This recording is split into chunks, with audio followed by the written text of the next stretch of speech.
अब तपाईँले अन्तिम इच्छा उहाँसँग कुरा गर्नुहुन्छ अन्तिम इच्छा भने तपाईँ कानुन व्यवसाय सल्लाह त्यस्तो शब्द बोल्नुहुन्छ अन्तिम इच्छा भन्ने शब्द बोल्दै हुनुहुन्छ यसको शब्द होइन सर नो सर तपाईँले बोल्नु भएको अहिले अन्तिम इच्छा भने चाहिँ के हो सर यो भन्नु त तल जानलाई चाहिँ अन्तिम इच्छा भने त त्यही होइन त त्यस्तो बोलिँदैन नि सर सर डेढ साहब हुनुहुन्छ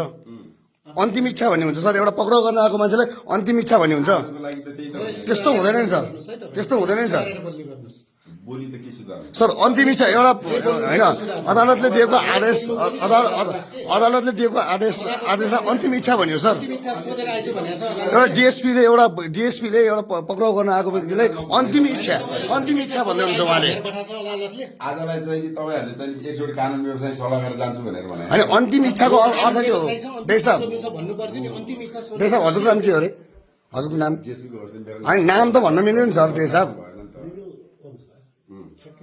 नाम मात्रै होइन तपाईँको आइडी पनि हेर्ने अधिकार हुन्छ हाम्रो जसकै नाम होइन तपाईँको आइडी हेर्ने नै अधिकार हुन्छ अन्तिम इच्छा पढ्न सर अन्तिम इच्छाको अर्थ के हो अदालतको आदेशमा सरकारी वकिलले पठाएको पक्राउ पुर्जी चाहिन्छ त्यो त चाहियो अनि त्यो पनि चाहिएला ठिक उहाँले दिन्छ अन्तिम इच्छा भने चाहिँ के हो अन्तिम इच्छा भने तपाईँ सर अहिले हजुरले अन्तिम इच्छा सर हजुरले अहिले भर्खर तपाईँको अन्तिम इच्छा के हो भन्नुभयो नि सर त्यो पनि बोल्ने तरिका हो सर तपाईँ डेज साहब जस्तो मान्छे वकिलसँग कुरा गरेर जान्छु भनेर भन्नु होइन हजुरको अन्तिम इच्छाको शब्द त्यही हो आजलाई चाहिँ नि ठिकै छ त यहाँ त हामीसँग जानलाई त त्यही कुरा गर्नुभएको हो नि होइन र सर यहाँ